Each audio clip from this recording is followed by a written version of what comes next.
excellent speakers for this session. And I'll just take 2 minutes to introduce the two speakers over here, the experts over here today. Mr. Gianni Giacomelli is the Chief Innovation Leader of Genpact Limited, and he is the Head of Innovation Design in MIT Collective Intelligent Design Lab. He drives and sponsors Genpact's strategic initiatives aimed at sustaining clients' transformation into digitally enabled companies and focuses on design-driven digital transformation efforts that take into account very much the human and organizational side of technological change. And Gianni also co-leads the Masterclass Massachusetts Institute of Technology efforts to set up a collective intelligence design lab. So he has authored a number of scientific papers in collaboration with MIT researchers. He has completed advanced education programs focused on innovation at Harvard and MIT, apart from a very, very high pedigree of educational background. So welcome very much, Gianni, to this program, and thank you very much for sparing time. I know it's very early hours in USA, and thanks a lot and welcome. Thank you. Urvashi, our own member of the committee, is active Senior Vice President and HR Leader of Genpact. She holds multiple portfolios including Global Business HR Partnership for Managed Services and Functions, Total Rewards, and setting up some critical functions for Genpact. She has spent 17 years with Genpact and has deep expertise across business HR and corporate HR towards rewards and executive hiring. She also has held leadership positions based out of China, managing executive staffing for Genpact's operations there. Prior to Genpact, she has a long history of, she was with ITC in a variety of HR roles and passed out from the St. Stephen's College of University of Delhi. So this is the introduction to the session, and may I now request Ms. Sanjay Behel, Chairman of the CI National Committee on Leadership and HR, to kind of deliver his opening remarks and set the context for today's learning session. Over to you, Sanjay. Thank you. Thank you very much, Indrani. Good morning, good afternoon, good evening, depending on whichever time zone you all are joining this webinar from. I would also like to first at the outset welcome Gianni. Good morning, Gianni. You're in New York, we know that. And thanks for really joining this fraternity and giving your wisdom and your perspective on the evolving situation there. And welcoming Urvashi. And we could not have had actually from the CII platform a better couplet to really speak on this.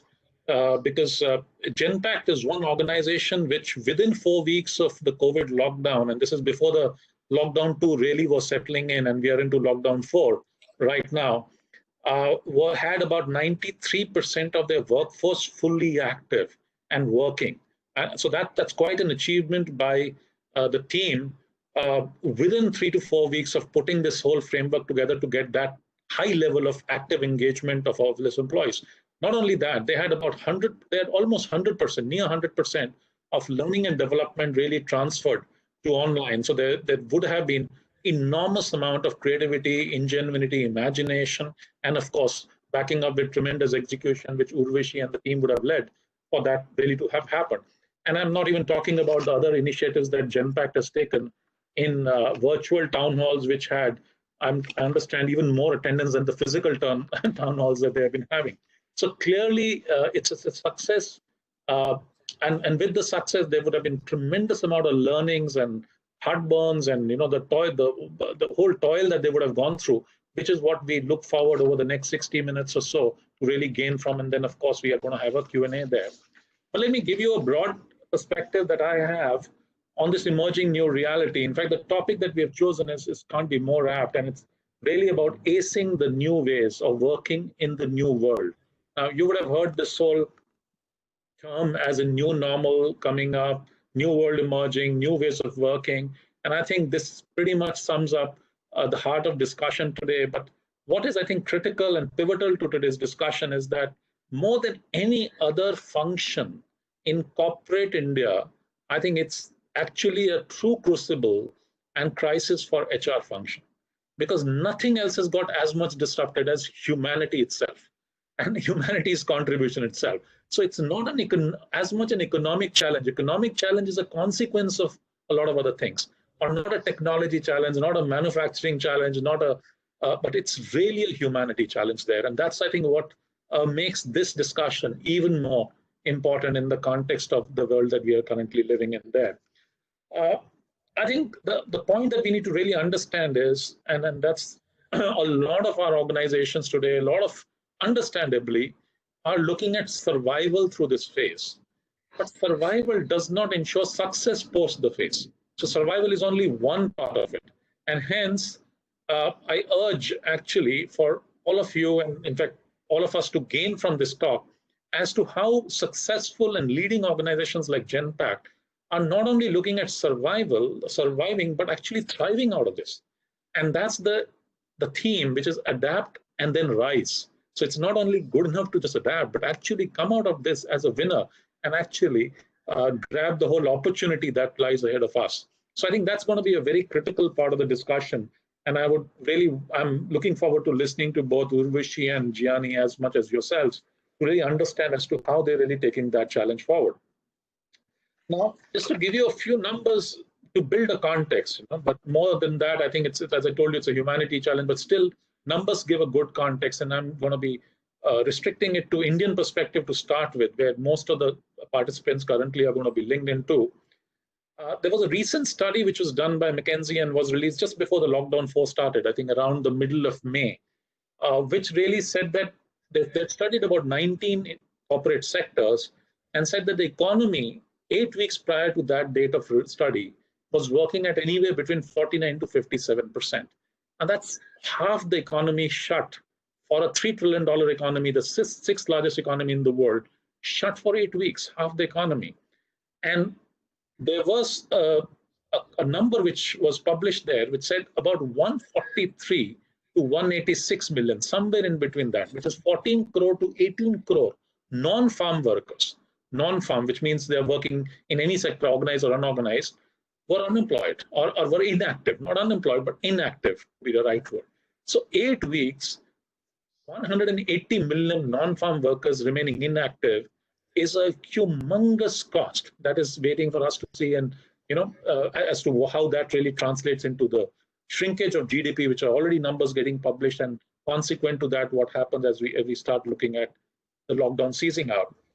Just in the red zone. Now, it's very important to understand that India is into green, amber, and red zones because it has direct implications on workforce. Whether you can go to office, not go to office, work from home, social distancing norms, workplace norms, everything is different for different kind of colors. And these colors are not going to go away for some point in time to come. Just in red zones, there are 130 districts in India which control over 100 million of these jobs. It's understandable. Bombay, the kind of population density, all the metros are largely red. So you can understand the kind of economy that is getting controlled from there. It's 40% of India's GDP. So if red zone is a reality in the next 12 weeks, 40% of India's GDP is residing there with 100 million inactive non-farm workers. Now that's a humongous thing to think about. It's a very massive challenge for all of us who are in corporation to really think about how do we make them productive. There are three imperatives, and I'm not going to take too much time. I just really want Urvashi and Gianni to really take us through that. But broadly, I was just thinking that there are broad three clear imperatives for the fraternity. The first one is to manage the now. And manage the now is, and you all are doing it, a commendable job. Most of us keep reading and talking to each other. I've never seen the kind of collaboration the way I've seen in the last 8 to 10 weeks, where each of us is picking phones, attending webinars, and learning from each other. But that needs resolve, and that needs resilience. So managing the now is the first imperative there. But as I told, survival does not ensure success. It just makes it possible. So it's important to first survive, because if you don't survive, it won't make it possible itself. So that's the first stage. But the other two are equally critical as imperative. The second is, we have to, while we are surviving, we have to plan for recovery. We have to return back to whatever next level of normal it is. And that is an imperative which cuts across each of the functions within the organization. And the third, which is the rise part of Adapt and Rise of Genpact, is reimagining the future and get ahead of the next real normal there. if we can use these three filters of resolve and resilience, return back to normal, and reimagining the future, and really run past the human imperative, the human resource imperative through these filters, and then build a future, I think it will be a much more balanced kind of a evolution and possibly increases the probability of success as we go forward there. The last point I want to leave with before I really hand over is that there are certain things which are clear and which are tactical or immediate that we all are engrossed into. And this is a point that's come straight even from my heart, actually, is that never ever have I in my life, or most of us in our kind of corporate working careers, would have needed more compassion and empathy in our professional roles than we need today, because it goes far beyond. Because talking of layoffs, wage cuts is so normal today, because that seems to be the first discretionary cost which is controllable today. And this is when we need to really demonstrate not what we know, but who we are. And as HR fraternity, I would say the moral compass is directly on us to really see as to how we really raise to that level of consciousness where we demonstrate. Now, it has to be done. It has to be done. If that's the kind of a management team collective call, I think we need to stand up and really take that call in the best interest of the corporate organization, but not by discounting the human factor out of it. And hence, it's a call that we all need to demonstrate compassion and empathy right now. Now, immediately, we are going to be engrossed in that, most of us, which is how much of layoff, what kind of wage cuts are we taking? We have started reading articles. CEOs are taking pay cuts. Everybody at all the levels have been asked to do that. These many layoffs have already happened. And video meetings. I think this has become kind of a norm of HR right now. These are the three things which possibly is consuming 90-95% of the time there. But at the same time, it's important that we all get into the strategic perspective also, and that's where we really need to learn from Urvashi's and Gianni to see as to what do they feel is work from home imperative, not from 3-month perspective, not when the lockdown ceases, but for the next 2 to 3 year perspective, or maybe beyond. So what is the new work from home imperative? What is gig economy imperative there? So that's another big one. So saying that is that a reality now? Is it going to get accelerated exponentially as we go forward? Social distancing at workplace, what does it really feel like? Because that itself is going to have a huge imperative there. And then associated parts about employee productivity. How do we measure productivity when people are working from home? What is the concept of productivity anymore? Earlier, it used to be 8-10 hours good spent 5 days a week was supposed to be a reasonable amount of whatever work you did. And the metrics are very different. How do you do this metrics when people are working from home? How do you keep employee engagement when they're not together? So this whole thing about, meeting together, having collective calls being taken, patting each other back, because the importance of meeting was not the official agenda, but a human factor used to be there. And that human factor, social factor being taken away, what impact does it have on employee engagement is another question that I think HR fraternity needs to really think about. The whole thing about culture, when you're not co-located, the whole definition of organizational culture was shared beliefs, shared assumptions, shared values. Now, when you're not located and people are working through these video screens, how much of that is still shared and how much is not really shared? So what is the new definition of an organizational culture? So I have so many other questions in my mind, but I now would like really to hand over to you, Urvashi and Gianni, to really take us through the perspective. And please keep putting up Q&As on the screen there. I'll pick up a few question and answers in the last 15-20 minutes, and we'll take it on from there. Over to you, Urvashi.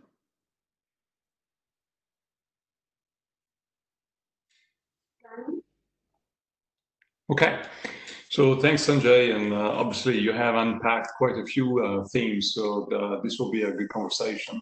Maybe what we can do is we take you back to 2018. I think in the case of Genpact, we were lucky in that we had prepared quite a few things before the emergency struck, and that gave us an opportunity to cement the new ways of working during the emergency, but we weren't just on the back foot, right? So we were already up to speed with quite a few things. So let me share a little bit what we did back then, and maybe we can take questions at the end of the session. So first of all, I I'm an innovation person. I'm not an HR person. And about probably in the first part of 2018, I think it was May 2018, Piyush Mehta, our CHRO, was in New York for a visit, and he comes into my office and sits and asks me, can we innovate in the HR function? And I actually know HR because I work with HR all the time, but I never really considered HR as the prime focus of my innovation scope. Again, as part of our management team, I work on a variety of things, but HR wasn't an obvious choice. And boy, I was so wrong. So in the following almost 2 years now, I've been working with Piyush and his team, and obviously Urvash as well. And I found that the HR function is probably one of the spaces in the world that has the greatest potential for innovation. At the end of the day, we're talking about humans who are going through unprecedented times of change. Even before the pandemic, we were already talking about the fact that digital was going to change quite a few things. And the ability of changing people's skills with the traditional ways of training was already showing its limits. And that's what Piyush pretty much put on our table, collectively on my innovation table on my team. So what we went and did was fundamentally an overhaul of how we train people. So in this chart, you actually see that the primary objective for the transformation was the ability to reskill at scale, meaning that we have close to 100,000 people. The half-life of the skills that our people need these days is significantly shorter than it used to be because of digital transformation.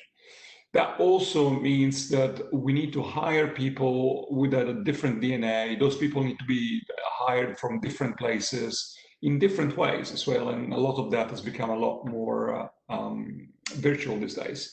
So we talked about DNA refresh. So the fact that our own people need to be able to interoperate with others in the company, so collaborate with each other in very different ways, which means it's not just the experts. We cannot just buy our way out of the challenge by getting a number of experts. We need to create a broad base of skills so that people, when they work together, they can create the future. So we're really talking about everyone. We're not talking about the super high level folks. We're really talking about the rank and files, and that DNA refresh needs to be pervasive.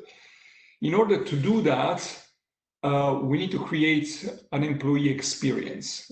We know that most workforces, and especially the digital workforces, the millennial workforces, don't actually like rules all that much. What for them, the way you guarantee success of adoption of new ways of working is to create an experience that leads them through the new ways of working in a way that is desirable to them, right? So creating that employee experience, making sure that you design the touch points of what HR does and what the company does with them in a way that is pleasurable, that actually drives adoption. And then, Sanjay, you were talking about culture and branding. We had a pretty significant effort spearheaded by both our CHRO in this case and the marketing leader to create value proposition, to create a manifest in a deliberate way the foundation of our culture. And obviously, there's a significant amount of talent marketing. Now, apart from all the things that we just talked about, the people supply chain has become more important. I think this was a big topic even before the pandemic, but it has become an immensely important topic right now. What do we mean by people supply chain? What we basically mean is that we need to have the ability to redeploy people much faster by identifying places where there is demand, move those people away from places where the demand is no more, and retrain these people and reallocate them quickly in a matter of weeks, really, which is actually something that we were never built to do. I mean, we've been growing quite significantly, double digits every year for the last probably 20 years. which means that we never really had that muscle. And thankfully, we had worked on that muscle for at least the last 9 months. And when the pandemic hit, and we had to redeploy people fast, we had that. So I think these are the objectives, things that started way earlier than COVID-19 that were cemented through COVID-19. But at the end of the day, what we ended up doing was a process standardization and transformation job. So this is where the CHRO function can be pivotal in partnering with the parts of the organization that are able to transform processes at scale and innovate processes at scale, which is actually what our HR leadership did. So if you can move to the next slide. So maybe, Niha, are you going to play the... Yeah, I'll just play. We're going to show you how our reskilling platform works. Hopefully that works. Otherwise, I'll talk you through it.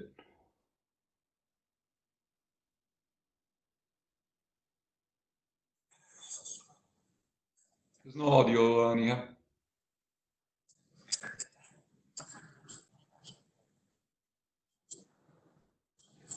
Niha, we cannot hear there's no, the audio doesn't come through. Can you hear the audio? No. Just try.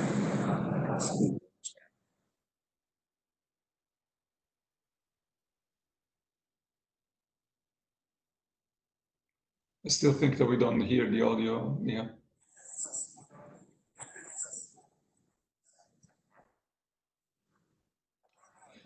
So let me maybe do a voiceover since we don't hear the audio. So fundamentally, we have many people in the company who have different skills, and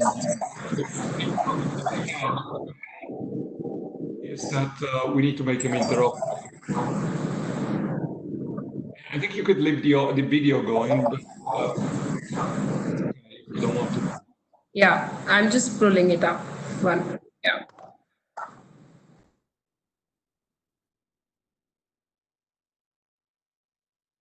So anyway, I was telling the big problem that we have. And you can put yourself on mute, Niha, while you're doing that. Thank you. So the technological change we talked about actually has forced a number of our people to need to learn new things. And what we focused on was not just, as I said, creating the experts. So we did quite a lot of research at MIT where I work. I'll tell you more about it. What we came up with was this concept of genome, in which fundamentally, we identify the skills for the future. So there's about 70 different skills and about 300 sub-skills for each of the roles. So those are skills in digital analytics, but also industry-specific domains, business functions like accounting, and other professional practices like agile and design thinking. And so we know that that's part of the genome. And when we combine them in our organization, we are able to get our people to learn. The problem is that we have experts in each one of those disciplines, and they really don't talk to each other all that well because they have different jargons and different ways of working. So what we wanted to create is a little bit more connective tissue between them. So enabling them to listen better and to know a little bit better what the others are doing so that they could interoperate better and, creating the genome of the new solutions. And that's what, the genome imperative was. With that in mind, what we wanted to do is to create a human-centered design where our users, first of all, what they do is that they ensure that their skills are documented. Then there's a plan that is generated so that they can learn every day. They can look at how they perform, and they can continue their journey on a daily basis. So there's quite a lot of content that comes from reputable sources, but also the big imperative in Genome is that we source content from our internal subject matter experts. And that creates a repository that has all the skills. Then people go through a personalized Q&A with the experts, and then they do what we call solidify, which is learning by doing, and they have a marketplace of tasks that are given to them. So the other part that is important is that managers can manage their workers and by looking at their performance. And there's quite a lot of data that comes out of it, which actually makes us a lot smarter about understanding where the gaps are and how people work. And so this is a very big platform. So there's about 7,000 hours, about 100 individual roles that are mapped with skills. And that allows us to have teams that are able to interoperate, but also as a company, it gives our learning and development organization the ability to move a lot faster, introduce new skills and new content a lot faster in a more affordable way. And we think that actually contributes to resilience. So that's the story of Genome in a nutshell. Maybe you can go back to the pages. There's quite a lot, obviously, this is like a 3 minutes overview. But what this platform enabled us to do was 4 things when COVID-19 hit. And I think, as I told you, we started I think it was probably May 2018. We really started in earnest in September 2019. This has been a digital transformation project, quite a few people in the company working on it. My own team is, I think, learning and development. The core team of this group is about 70 people, but there are a few hundreds of people from the learning and development and HR groups who are involved. But there's also a few hundreds of people, subject matter experts across the company who work with us. And so it's a pretty unprecedented organizational structure that is based on our MIT work on collective intelligence that I will probably talk about a little more in detail in a moment. But what this did when COVID-19 hit is, we were really lucky that we had this in place, because the skill inventory platform, as we said, informs the redeployment of thousands of people right now. So we can do that in a matter of weeks, as opposed to what it used to take in the past. And that's super useful right now. Just-in-time provision of new content and the journeys for the redeployed staff, so they can actually learn the new trades as they get redeployed. Also, the relevant skills for resilience. People are, and Sanjay was saying so well, there's a mental health issue of the whole story. People are trapped at home. This is becoming longer than just an emergency. And so how do we nurture people's skills for resilience? So mental health, but also the ability to interoperate and collaborate with the teams that are now completely distributed. So there's quite a lot of knowledge in our Genome platform around relevant skills for collaboration remotely and whatnot. And also, look, quite a few people ended up having a little bit of downtime in their hands, at least at the beginning of the journey. We actually moved to work from home pretty quickly. But there are still a few people who cannot work because their client has not approved work from home. Not that many, but there's some. And so this is actually really good use of downtime. Learning is an investment in the future. It's something that is useful from their skills perspective. But it's also useful to kind of anchor people in a normalcy that makes them feel that they are not losing in this war. They're really building the future of themselves, and they're going to come out of this pandemic stronger and able to take on the world. So if you can move to the next slide. So this is actually what we managed to achieve. So maybe I'll hand over to Urvash. I think that's where you take over. How do we make people work from home? And this is also a big story that possibly we'll take on the Q&A. One thing I'll leave you with is that the pandemic has exposed the limits of work from office. It's not about work from home being so fashionable now. Is that work from office has always had limitations. It's always been a human experience that was somewhat, part of it was good because you meet clients and colleagues, but part of it was just industrial revolution that never ended, to be honest. So people spend hours in commute. They sometimes spend hours in a working space that is not what they would need, especially for companies like us, where most of the people that our colleagues work with are pretty much everywhere in the world.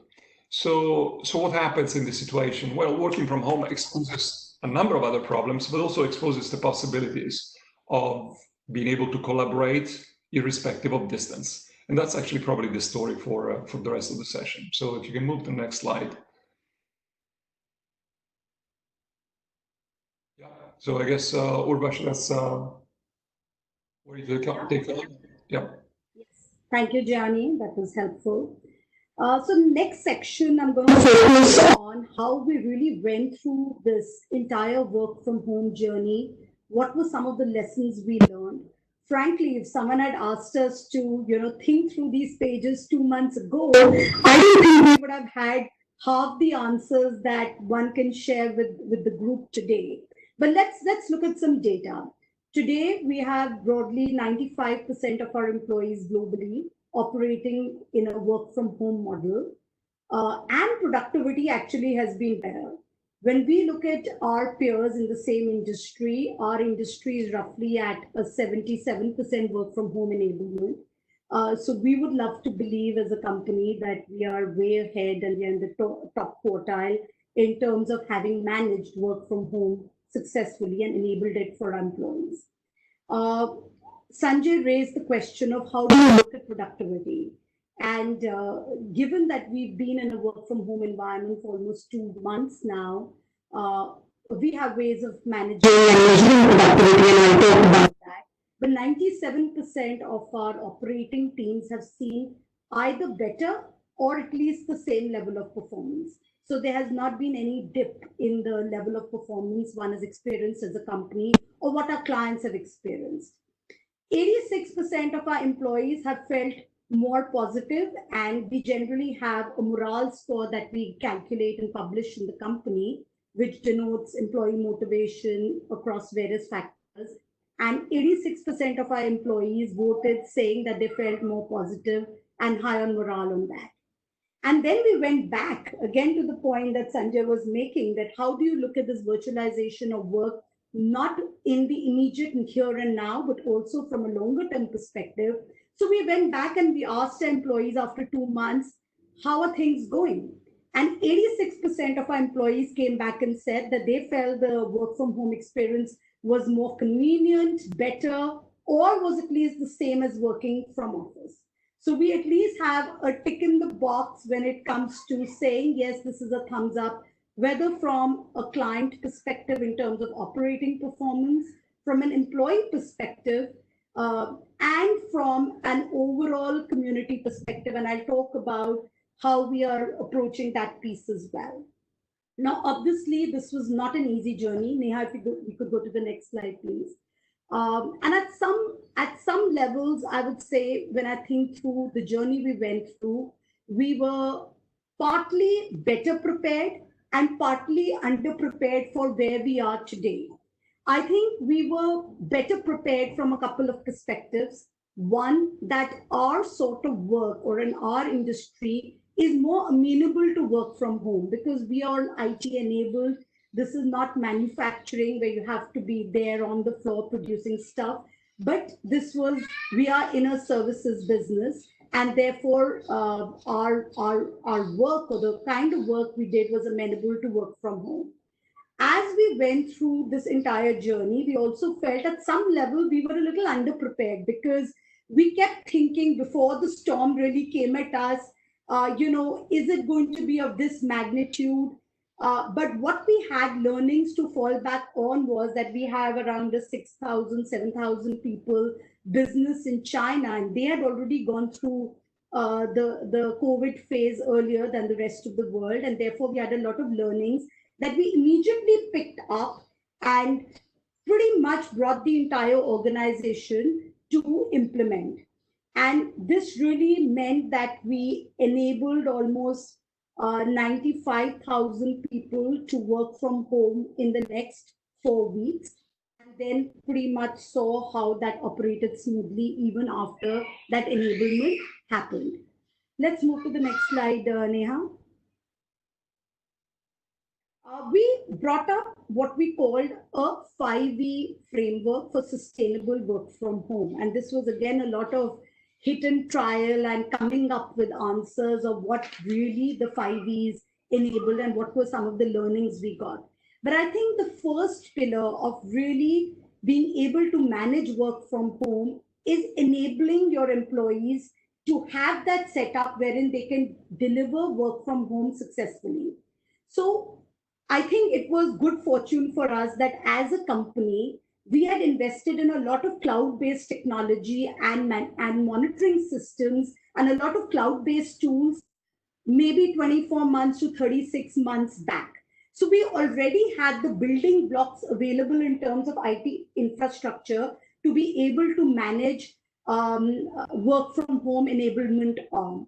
So we had what we did immediately was we leveraged that infrastructure to enable remote laptops, desktops, BYOD solutions, remote desktops that we call VDI, and we enable the entire office network environment to allow people to work, along with all the collaboration tools that we already had in place. For example, we had Zoom, we had Microsoft Teams, we had all television as well as video conferencing etiquette already set.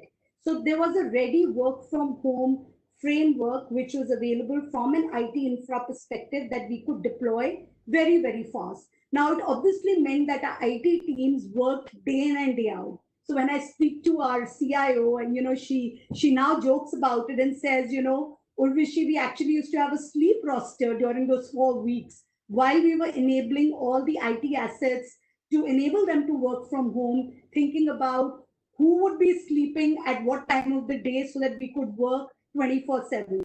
And there were a bunch of interesting things that the IT team, which was really at the front and center of this entire thing, pulled together.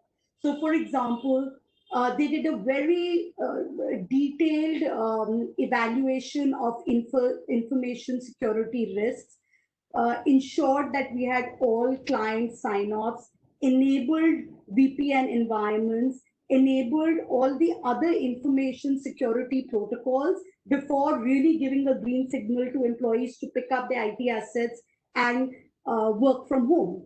The other interesting thing that happened during this entire IT enablement was that while we had started enabling people to work from home, maybe a week or two before the lockdown, we suddenly had the lockdown being announced, and we had a lot of our employees who were actually stuck without any IT assets. So what we did, we actually had a small team of our IT folks sitting in office, configuring laptops, desktops, thin clients, and then handing those over to our infrastructure and logistics teams that actually personally went and delivered these IT assets to our employees spread out all over the country and actually all over the world. So not only was this an IT enablement, but it was a huge logistical exercise that we had to undertake, not just from an IT perspective, but from basic things like managing curfew passes, organizing trucks and drivers, calling up our employees and saying, can you come down, from your building and pick up the IT asset and confirm to us that it's working. We had to think through small things like, what if a lot of our employees are not enabled from a Wi-Fi perspective at home?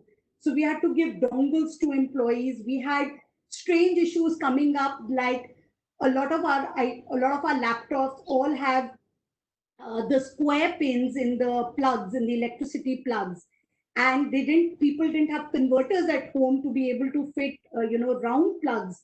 So we had to give them converters and extension cords. So it was a very, very painstaking and very, very finely thought through plan that we had to continuously keep reinventing every day pretty much, to ensure that our employees got laptops and got all the infrastructure that they needed in a secure IT environment to really start working from home. So that was really the enablement. And then it was, how do you set the operating rigor, the processes, the reviews, the productivity, and the effectiveness?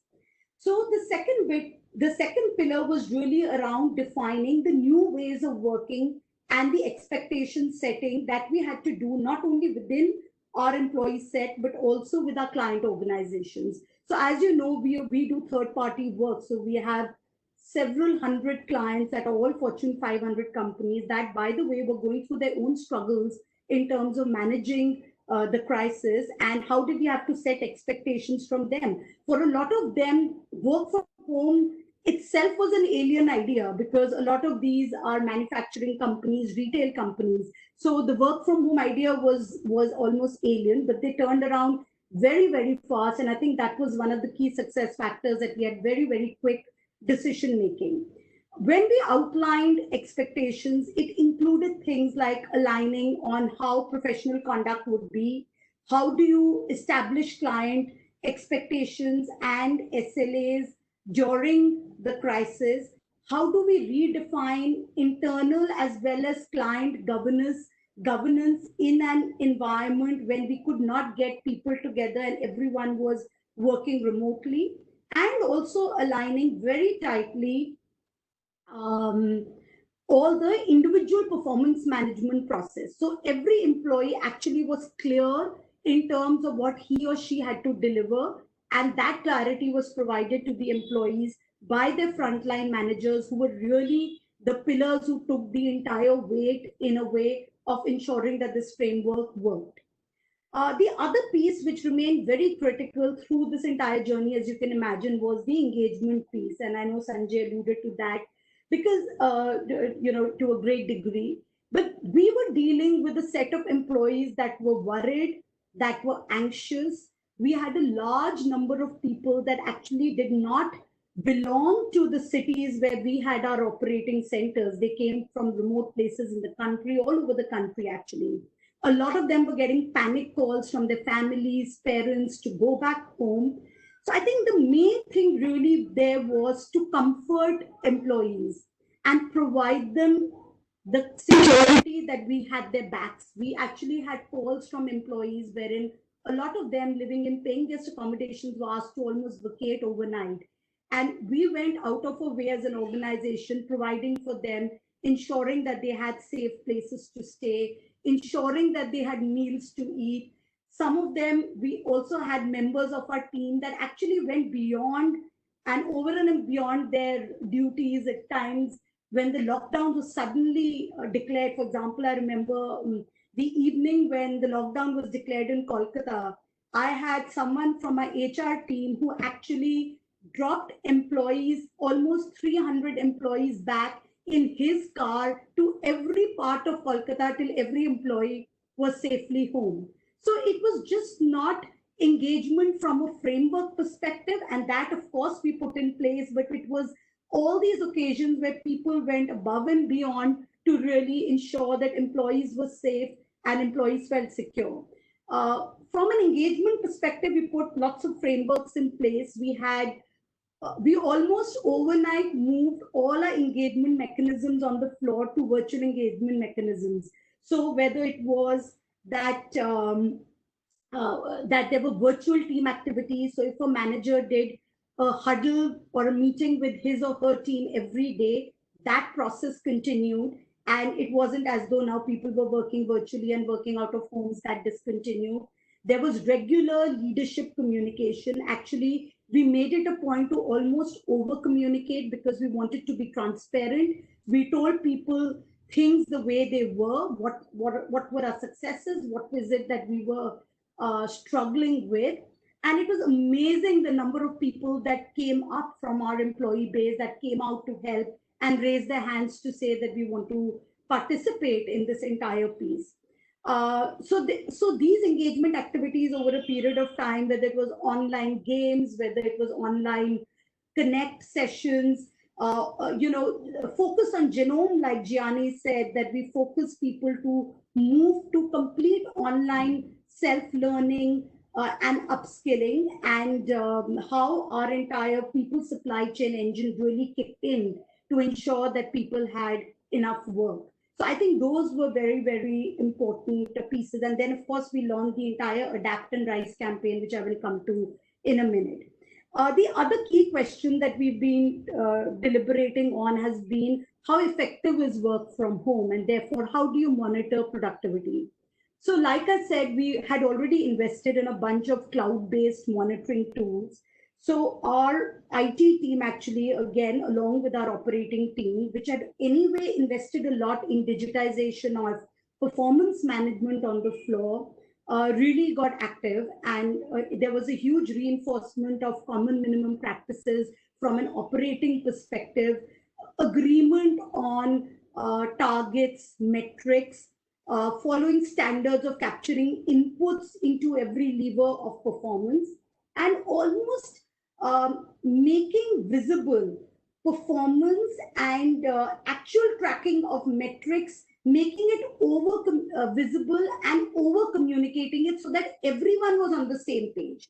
That was assisted by the cloud monitoring tools that we had. So we could go in and manage, understand, track our employees' utilization, see how many transactions they had completed, to understand how they would earn incentives. So all that pretty much worked very well. Also, I think what really helped there was that with our infosec as a company, we are almost paranoid around about information security. So our infosec teams kind of kept a hawk's eye on looking at what websites our employees were visiting through the IT assets, what domains they were going into. So there was a complete knowledge of what the employee was doing at home, and it was unlikely that an employee could do something which was amiss. And I think while we went through this entire process, there was a big reinforcement of the entire piece around integrity, around information security, around a lot of other pieces around controllership. And then at the center of this entire piece was really energizing our teams. And energizing really meaning being distinct from engagement from a perspective that it was about demonstrating empathy as an organization. And I know Sanjay spoke about it earlier, but this is really a human crisis in many ways. And it was, people were anxious, they're going through tough times with their families. You have people, their family members or people that they know might be sick, and people are closeted inside their homes. So we recognized very, very early on in the journey that ensuring well-being and fostering a culture of self-care really was going to be very critical as we went through this journey. So almost at the beginning, I would say in week 1 of this entire lockdown, we instituted a couple of things. We had webinars on wellness. We had employee counseling helplines, and no surprise that the volumes on our employee counseling helplines actually went through the roof as the lockdown progressed, because people had all kinds of issues that they were dealing with, and these are anonymous helplines that people could go to. Our CEO kept instilling the message of self-care through town halls, leadership chats. We did a lot of sessions on yoga and meditation and establishing wellness as really a central pillar of this entire framework. Neha, if you could move to the next slide, please. So I think as we look back, while it was pretty much an exhilarating, tough, very, very dynamic journey, I think as we sit and reflect back, a couple of learnings. One, investment in infrastructure upfront and in a proactive manner really helped. And as we think about virtualization of the workplace in the long term, that is going to be very, very key. The fact that your employees are used to working from home. So just to share some numbers, before this entire work from home program happened, we had almost 15,000 of our 100,000 employees that were already working from home. We already had a work from home policy in place. And therefore, these investments really paid us off, whether from a learning and development perspective, whether from a cloud-based collaboration perspective, and Gianni's had a big role in putting this up for the company, was of immense help. The second big learning was that how did we manage, the hugely dynamic situation on the ground. Every day, every minute, things were changing. The business continuity plans that we had agreed to with our clients actually went out of the window, because the business continuity plan said, if Delhi goes down, you start doing that work out of Hyderabad. But no one anticipated the entire world going down at the same time. So suddenly all BCP plans had to move, quick decision-making, empowerment of teams, and really very, very robust crisis management on the ground. All of this had to be handled with very high levels of agility, which is which is actually a very integral part of our culture in terms of speed to action, action bias, and very quick decision making. The other thing which really helped us, and even as we think through virtualization or even return to office from a longer term perspective, is in a widespread organization like ours, operating out of many countries across many locations, many employees, unless we established a centralized planning and execution cell and drove huge collaboration amongst teams, this would not have been possible. So, when I speak to my CIO, she tells me that, look, had the operating teams not held this so tightly, centrally, in terms of where to deliver machines, which clients would first go live and work from home, where would be prioritized from an infosec perspective, we would have not managed. So we just executed the entire planning, almost worked like a central coordination cell that managed this really well. The other big learning was frequent and fact-based communication. So we almost over-communicated during this entire phase, and in fact, we continue to over-communicate. The first town hall we had by our CEO, and he does a video chat every Friday with employees, and we are doing town halls, global town halls, out of a higher frequency. Our CEO sits out of his New York house and actually does this global town hall. He never misses it. And we've actually recorded the highest attendance in these town halls globally during this pandemic because everyone was so keen.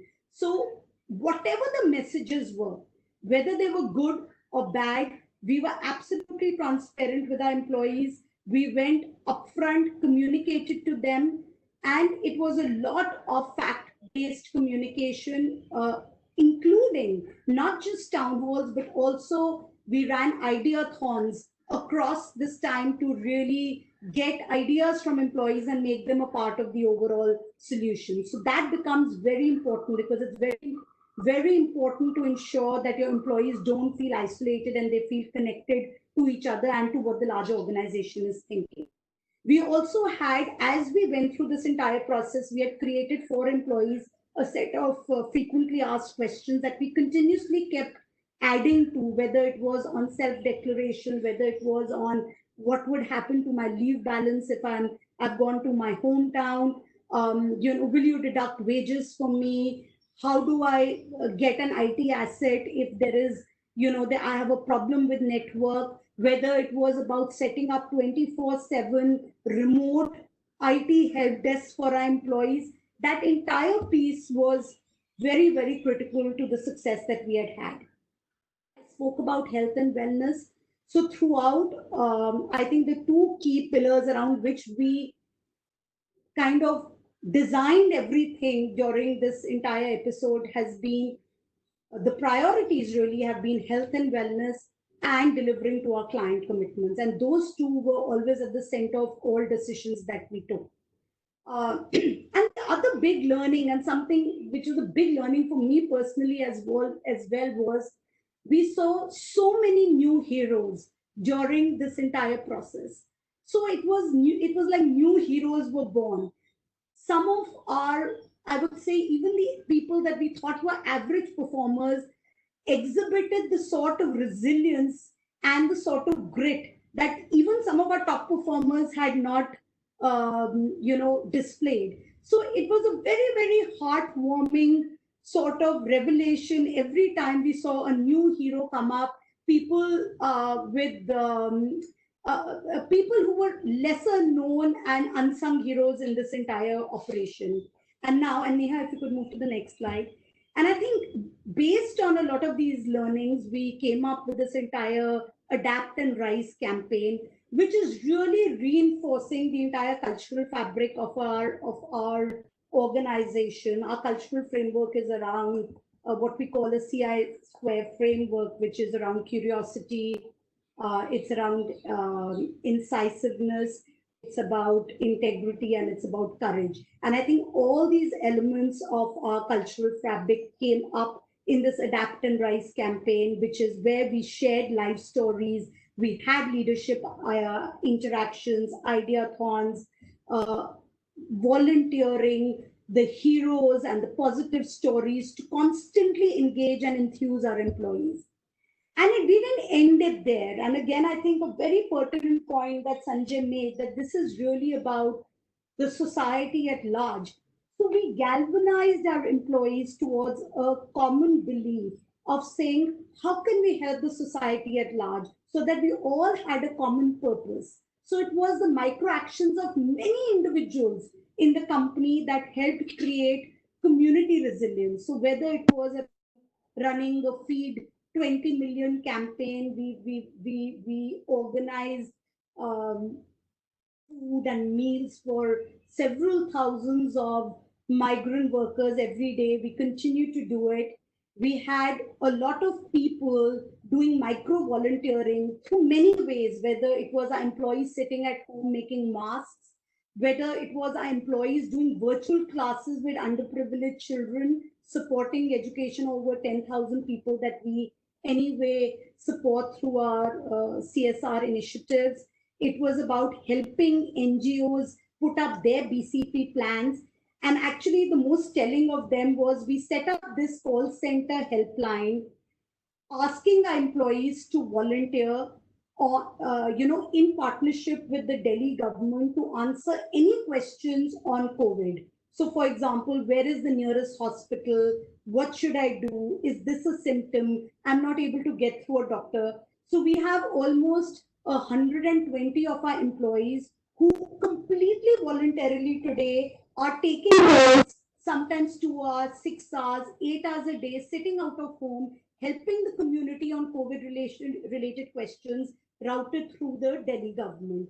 So it's been a lot of volunteering that the entire organization is doing, and I think that leads to a big impact, not just within the organization and feeling as a team, but also to the society at large.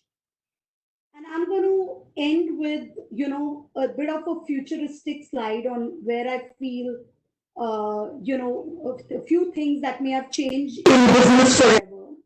One, we believe that the cycle time of decisions, planning, forecasts, the depth of multi-year projects, we are in a different world now. Everything is going to leapfrog in terms of decision making, cycle times, and real-time analytics. Then building solutions, transition work, and leveraging digital is going to be a norm.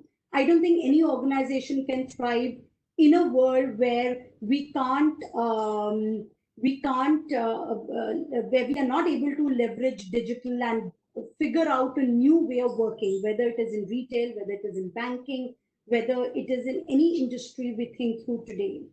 And there is the C-suites across the world are managing this change world in centralizing, consolidation as well as a digitization agenda. So we are getting more queries from our clients on rapid digitization and transformation than we've ever had in the past.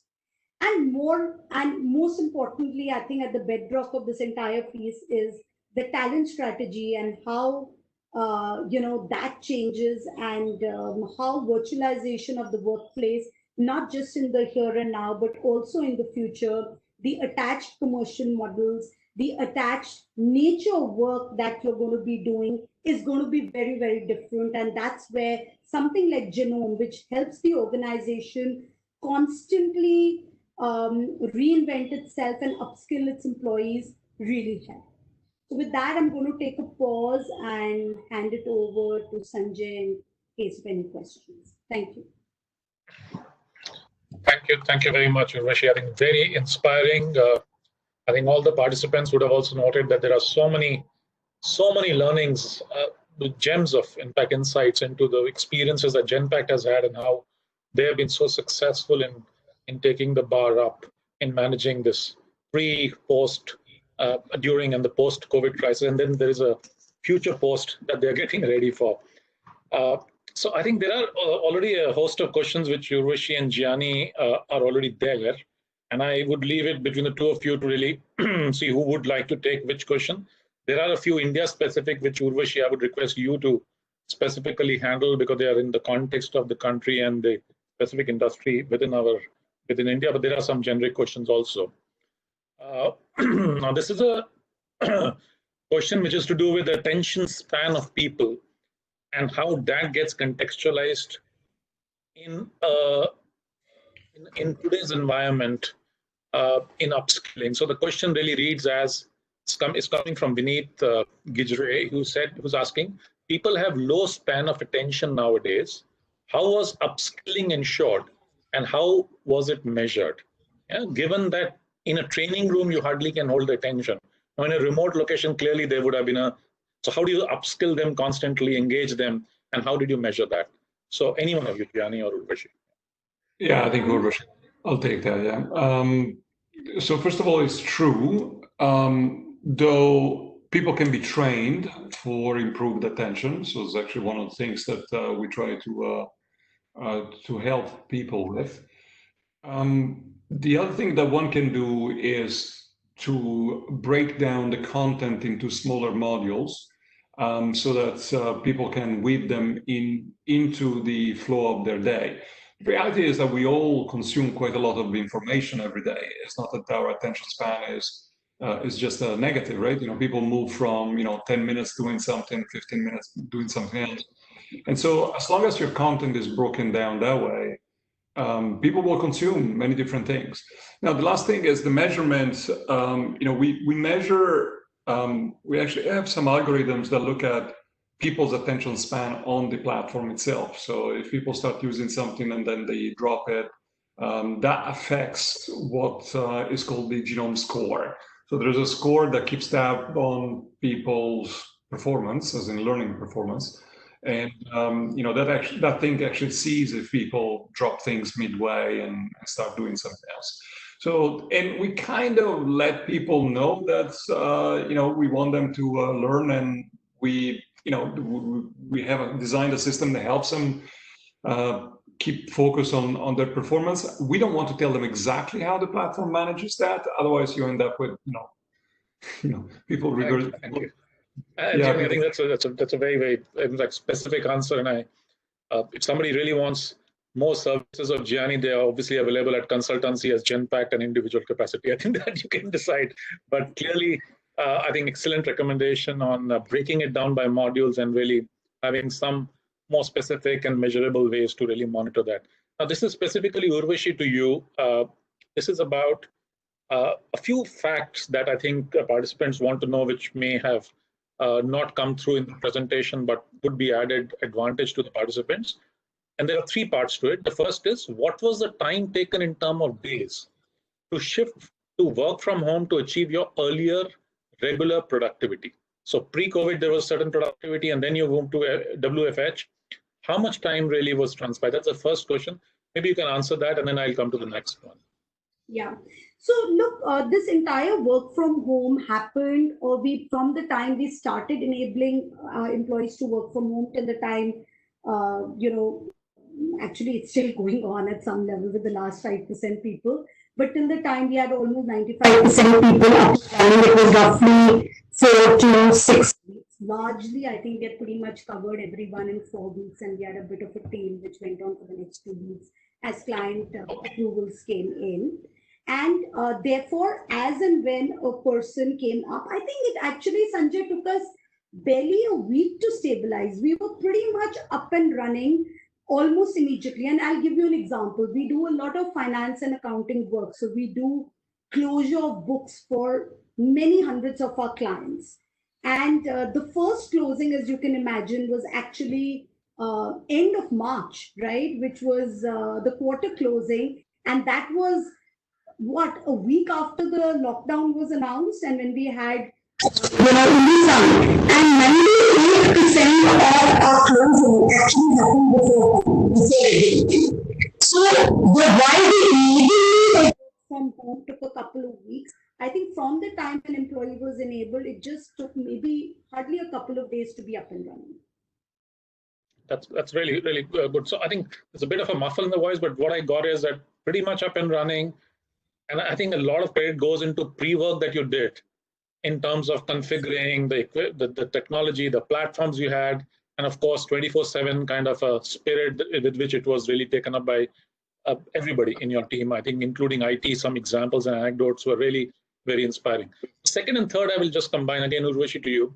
What was the response from your customers when you were migrating to work from home, and could you meet your customer expectations, whatever their response was?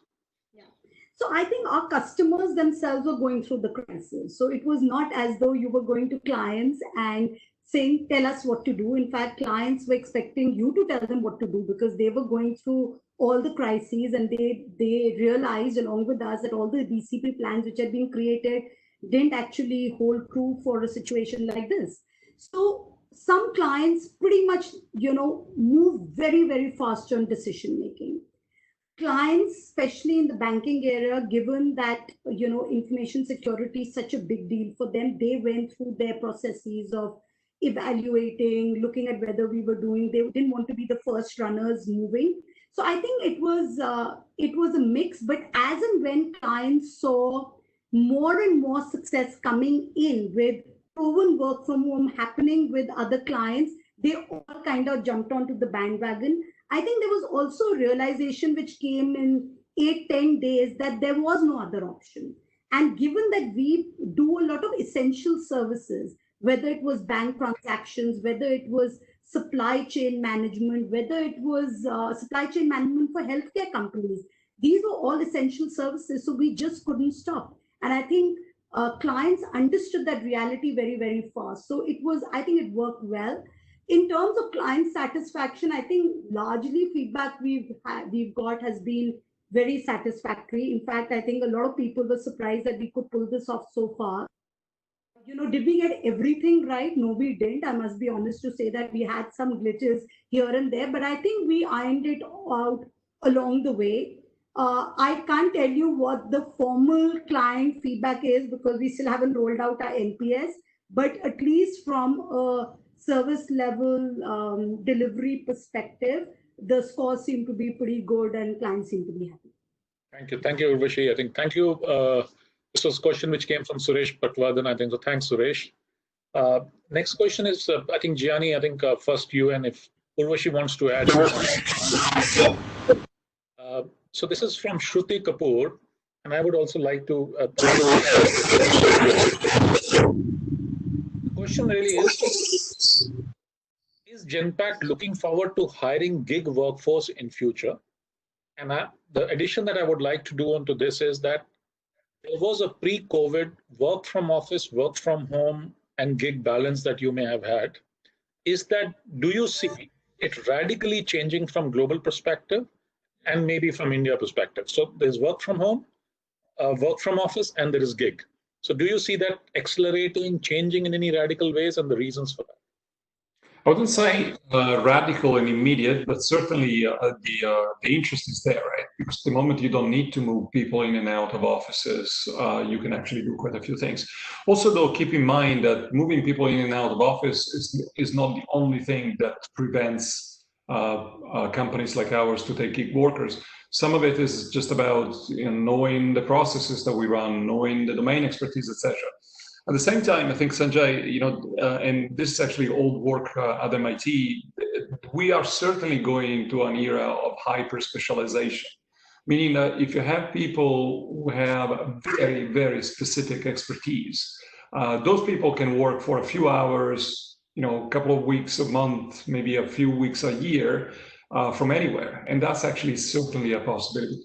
I don't know, though, if that's going to play out for normal workforces, right? Normal workforces also require a certain level of intimacy with their colleagues, etc.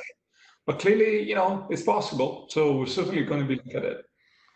That's something. So I think, Urvashi, another question which is actually specifically to you is how to measure performance as most of the employees are working from home and it's difficult to measure quality goals and KRAs. Are you looking forward to do changes in performance management system? If yes, share some of the best practices which can be replicated. So that's the actual wording of the question there. Urvashi.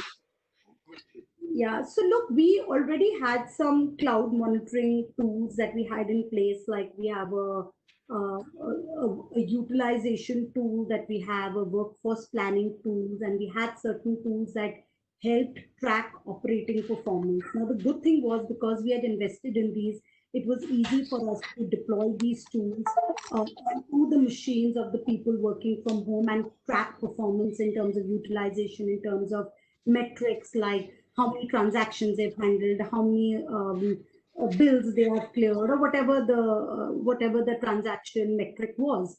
So I think that helped, and also we have continued, and if not just continue, I think overemphasize the piece around the frontline manager's engagement with the employee.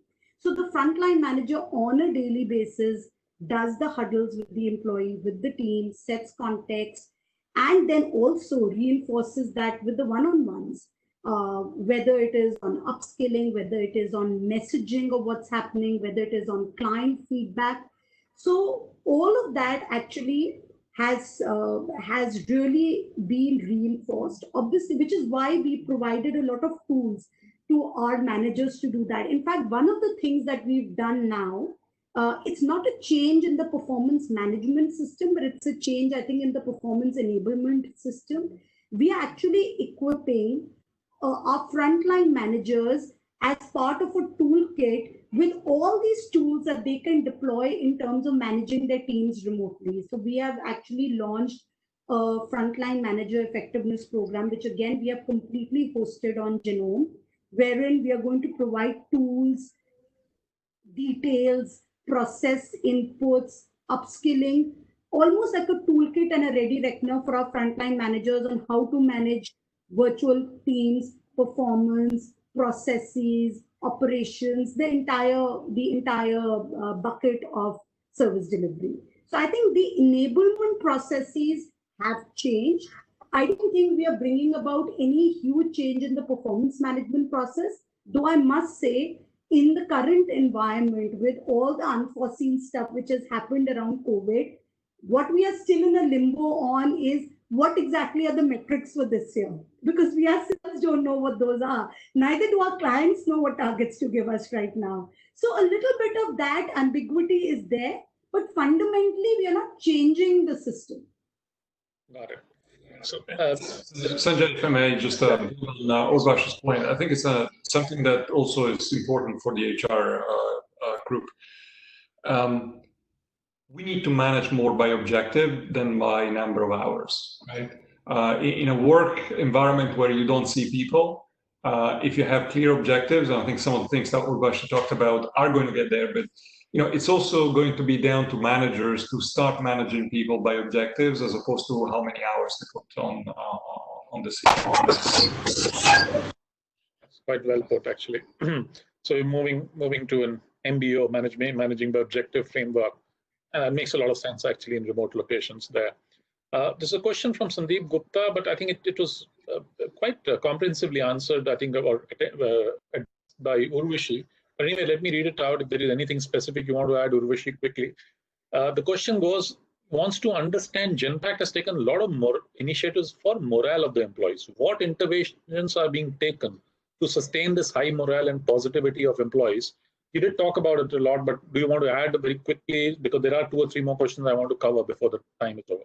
I think I spoke about most of what we are doing. I mean, the entire campaign around Adapt and Rise, involving employees in the solutioning of what we are trying to do, and ensuring that this stays an iterative process. I mean, we are not bound by, look, one of the realizations has been that all the assumptions that we had about ways of working in the past and all the things that we knew that this happens this way only, or this is how we've always done it, has all been destroyed.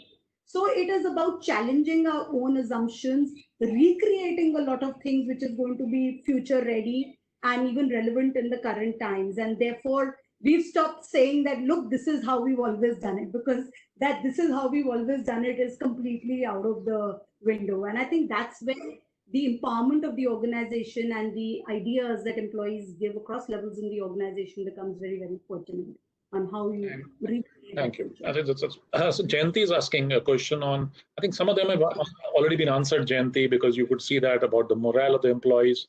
So I'm not going to really pose that question to Urvashi about engagement, motivation, work from home.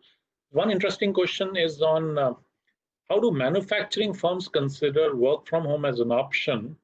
Now, I don't know, but from my perspective, that's not an option. If there is a physical manufacturing, I think how do you really relay the factory basis social distancing norms, whatever are going to become the new normal, is the way I at least understand big auto manufacturer like Maruti or big component manufacturers are currently thinking about relaying the whole manufacturing operations there.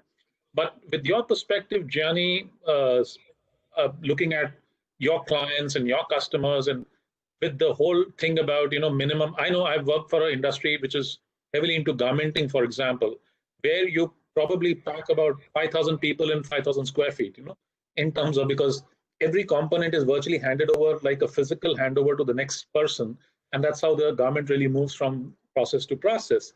So with that level of pop density really packed into a manufacturing operation with the new norms emerging, do you see, or what is your perspective of how does manufacturing really take? Because services industry, it's still viable, but what happens to manufacturing? Well, first of all, obviously there's a knowledge work, white collar kind of part of the manufacturing companies as well, so that behaves like service companies. But I'll give you an example. I was discussing with the CFO of a large car manufacturer, over the weekend. And he was telling me that actually quite a lot of manufacturing already happens with a certain amount of social distancing between people. So you really got to think about the design of the journey of those people from the moment they clock in, they walk into the space, where they wash their hands, the surfaces and air conditioning, all that kind of stuff. But in theory, manufacturing assembly lines or those environments very often are already socially distanced. So you really need to look at the interfaces where. So I wouldn't say look, until we are able to use remote technologies like robots to operate machines at the distance. We're not going to be able to change the ability for people to go into an assembly line. And to be honest, those changes will happen over time. I mean, we look at some of those in healthcare. So as you know, probably there's, robots that allow surgery at a distance, but those are still a very small minority. So I would actually say, in the first place, just make sure that you do the job of containing the risk in the physical environment, and probably that will carry for the next 18 months or so. Thanks, Gianni. Another one I think is closer home. So it's a good question actually, which is basically saying that it's still not a doomsday, and talks about, I think Abira is asking, saying West Bengal has faced a super cyclone. Saying you could do it in COVID because at least connectivity was there. And that super doom day is when even cyclone takes away the connectivity. What do you really do then? Honestly, I don't have an answer. If the heavens are going to fall, what happens really? But I thought it was just a comment and a question which really came, that something is going completely awry. What really do you? But let me come to the last question, because I'm coming to the close of the time there. There are 2 or 3 other questions there, but let me try to combine them. But before that, I think there are some real compliments on the work that you've done on the comment section. Mrigashika has really commended the presentation which you made, and Gianni, your perspective has also been highly appreciated. So thank you very much, guys, to do that. Let me just put now the last question there about how was the reskilling process done? Did it take consideration the existing skill set, aptitude, interest, past performance of an employee? What exactly was the core factor, and how were the employees selected for reskilling? So what was the whole framework for reskilling? Yeah, so I'll take that. It's actually a really good question. The approach that we took was that we wanted to build on top of the employee's existing knowledge base. So as you probably saw in the video, at some point we show what is called My Plan. And so My Plan actually is built on top of the existing knowledge base of the employee, compares it with the ideal knowledge base that every role should have, and then guides people to only go and do the delta, right? As opposed to getting people start from scratch. So that's actually quite important. Thank you so much. Thank you. I think so that is pretty much all the questions that I had, and there are some questions, but they are more or less repetition of the same points there. I would like to thank Gianni, you specifically for getting up early in the morning, and Urvashi for this inspiring lead that you've taken to really come on this platform. We had a very large number of participants there. Now, just the concluding comments there that this is the crucible, I think, more for HR than anybody else in the organization right now. And I think it is the crisis like this and crucibles like this which gets the best and really takes a step jump for the function in terms of contribution. I could not agree more with the first point that I think Gianni made, which is that innovation is at the heart of HR right now. It's always been, but I think more so than any time today. I was just trying to think about an analogy. Is right? This is the time that a lot of new learnings have happened, and suddenly we see all the back-end workers like doctors and healthcare workers and police people who are administrating different cities, different kind of civic societies. They have come in the front, and they have become the real heroes who are taking us from this pre-COVID to post-COVID safety right now, and thriving and surviving and thriving. Exactly the same way, I would say the doctors of society are the HR practitioners of corporate India right now.